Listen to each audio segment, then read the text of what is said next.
Lies, lies, and more lies. Kavanaugh, men, and the future. We seem to be at the very beginnings of a paradigm shift. A shift in the way that some of the leaders are thinking about things. Let's listen to Lindsey Graham and what he says here. If you wanted an FBI investigation, you could have come to us. What you want to do is destroy this guy's life, hold this seat open, and hope you win in 2020. You've said that, not me. You've got nothing to apologize for. When you see Sotomayor and Kagan, tell them that Lindsey said hello, because I voted for them.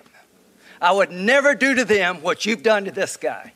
This is the most unethical sham since I've been in politics. And if you really wanted to know the truth, you sure as hell wouldn't have done what you've done to this guy. He was pretty clear, eh? You've been trying to ruin that man. You're trying to ruin him. That he's calling them out. He's calling out what? He's calling out their lies. Now, Lindsey didn't talk about men in general there, but he's started. Then let's listen to what Trump said just a day or two later. Well, I say that it's a very scary time for young men in America when you can be guilty of something that you may not be guilty of. This is a very difficult time. What's happening here has much more to do than even the appointment of a Supreme Court justice. It really does. You could be somebody that was perfect your entire life, and somebody could accuse you of something. Doesn't necessarily have to be a woman, as everybody says, but somebody could accuse you of something, and you're automatically guilty. But in this realm, you are truly guilty until proven innocent. That's one of the very, very bad things that's taking place right now. And he's calling them out.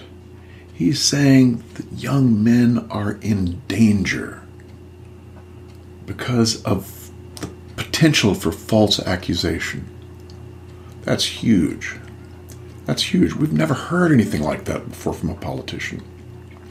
We're used to Obama talking about the wage gap is so terrible. Poor women need to make more money. They're not paid the right amount. When the whole time, I'm sure he knew what he was saying was completely BS. Just completely wrong. And he talked about other stuff too, domestic violence and this and that. And he was gynocentric as they come.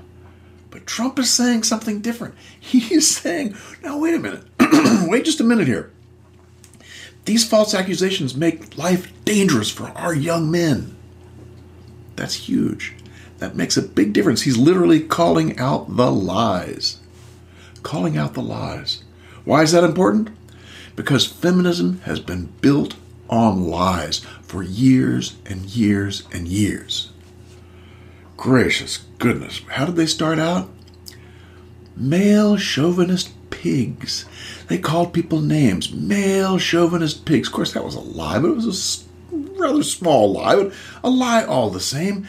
And then they jumped from that into, well, they got success, and they got it so that they were shaming people so they couldn't speak back and they couldn't defend themselves. And thought, oh, well, let's go a step farther. What's the step farther? A huge step farther. All men are rapists. And many, many other lies that they have used. I mean, feminism is literally based on lies. If you take out the lies, if you call out the lies, it collapses. It falls apart. And that is what I'm hoping will start happening with more and more politicians starting to step forward and say, wait a minute, we can't tolerate lies. We can't tolerate this if people are going to come up there and lie and put people in danger of being falsely accused. Because Trump started saying, wait a minute, this is not just Kavanaugh. This is all young men. This is men in general are vulnerable to false accusations. Boys and girls, that's critical. That's a critical piece. Because as I said before, feminism is based on lies. When you pull the lies out, feminism stops being effective at all. Because what have they done? They've lied over the years to reduce men's privilege and services and increase women's privilege and services, while at the same time sneering at men as being privileged. I mean, this is just, you accuse someone else of doing exactly what you're doing. Oh boy. But let's take a bigger look at things. The bigger way of looking at things is to look at the different ways that the feminist lies have led to our demise in some ways. Health care. They lied about health care. They lied that women were in much more need than men. That was simply not true. But of course, all of the legislators jumped and made sure that, health care became more about women. Even though men die earlier and more often from almost every disease than women. But what do? They focus, the lies push people through gynocentrism, right? Gynocentrism is sitting there, and the lies, along with gynocentrism, push more things for women. Healthcare is just one example. Education, gracious goodness. The lies of feminists about girls needing extra special attention in school were simply that. They were false.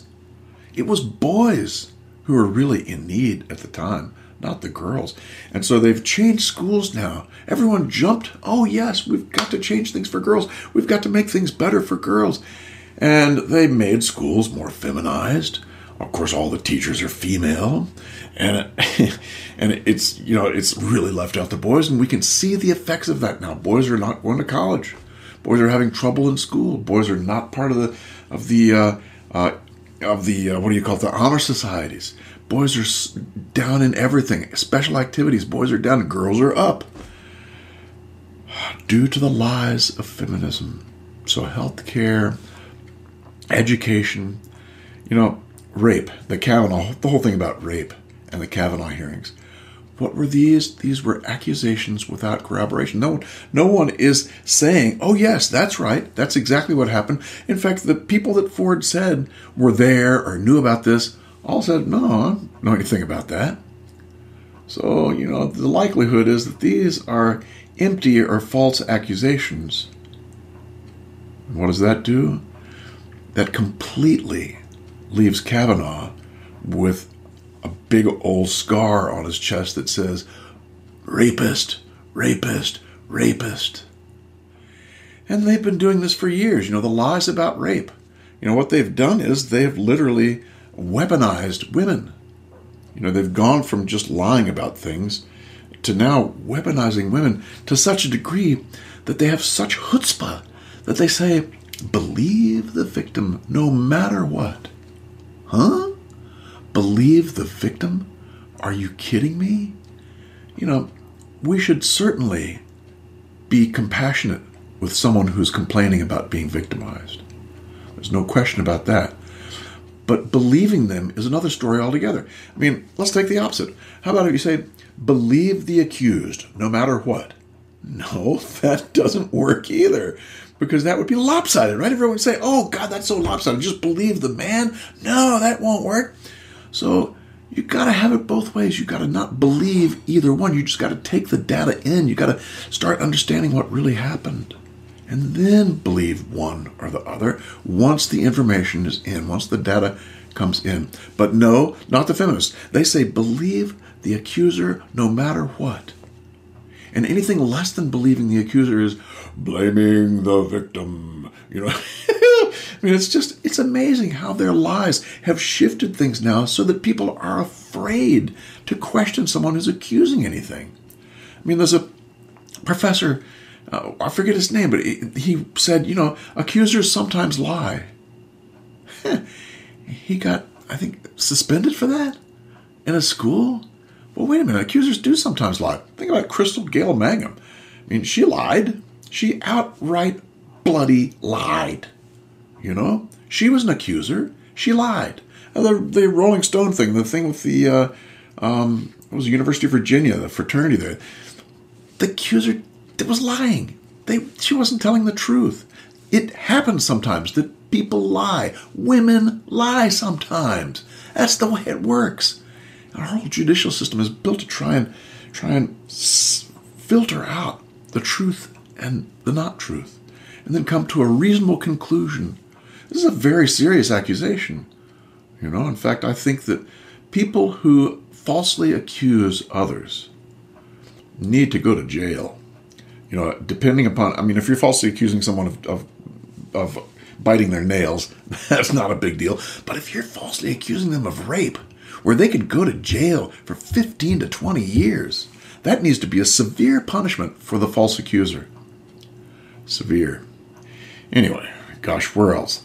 Of course, the wage gap is another one where that's just, it's a lie. They lied about women earning 70-some cents on a dollar. It's simply a lie. That's not true. They didn't make that much less. In fact, we know now that after college, girls who are not married make more than boys who are not married. What happened to that wage gap? In fact, the wage gap kicks in when the woman gets married. So it's really, I think Warren Farrell calls this a marriage gap, not a wage gap, not a sex gap. And it's complicated. And even with the marriage gap, there's still all sorts of factors in there that play in that make the wage gap tiny. Pennies. You know, not 25 cents. We're talking a couple pennies here or there. And the lies of feminists have moved our whole country to the point where we think that women should be given more money to work. And, just more lies, more feminist. I guess that's the key. The more feminist, the more lies. Crazy. And then, the worst thing is the family courts. The worst thing is the family courts and all the false accusations there. It's gotten so bad that now in workshops, the lawyers are taught in workshops that if they want to ensure that their female client gets full custody, they had better have her accuse the man of either abusing the children or abusing her. Either one of those works.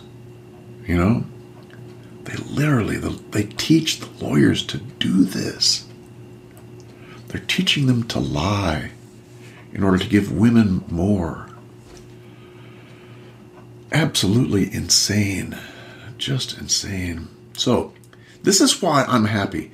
If our politicians start calling out the lies, like many of us have been doing now for 10, 20, 30 years, we've been trying to call out the lies. Just look at all the Men Are Good videos from 2006 and 2007 until now. There's a lot of them, and they're all about feminist lies. They're all about how lies have shifted the ground and created a situation where it's lopsided, where it's the women who get this, that, and the other, and the men are considered, the bad guys. In fact, that's another big lie. The whole lie about men oppressed women. To me, that's the biggest lie of the 20th century. It's amazing. How could anyone think that? But they have literally, this lie has been told so many times that people believe it. And, the women's studies on campus have told millions of people this lie. So we've got an entire population, millions and millions of people who've been through these crazy schools, these crazy women's studies courses, who have told them that women were oppressed by men. And these lies have completely ruinated many things, including relationships. Because think about it. If you're a woman in a relationship and you think that men have oppressed you, how are you going to deal with him? How are you going to relate with him? Are you going to relate with him any different than you would if you didn't think he oppressed you? You better believe you would. If you think someone really oppressed you and he owes you something then there's all kinds of delicate things in relationships that are usually a very thin balance get thrown off because women think they've been oppressed. It's her turn to have it all, as if men have it all. I mean, think about those big graveyards at Arlington Cemetery or at Antietam, where it's filled with men who have had it all, right? Ay. Okay. Maybe that's enough for now, but let's hope that more politicians are going to step forward and talk about these lies. Let's hope that you are going to start stepping forward and call out the feminists on every lie you see. And watch my videos. You'll see the lies. Watch Paul Elam. Watch all kinds of people. They'll tell you about these lies and how they've been embedded into our thinking so that people hear these and they just think, oh, that's the truth. So on that note, get off your butt and start countering things, because we've got an opening now. We've got an opening with politicians starting to open up about this stuff, so we can too. Take it and use it. And for whatever you do, don't forget that men are not oppressors. Men are good, as are you. Yeah, and watch, comment, subscribe, all that stuff. Come see me on Patreon. We've got a weekly group going now that meets video group. It's great. We call it the Red Pill Oasis. It's where the red pill men can gather and talk about what's going on without judgment. The other men there are not judging those guys. And people talk about what's happening in their lives. And you can come join us for a small amount, like a couple of dollars a month. Anyway, we'd love to see you. And you all take care. And men are good.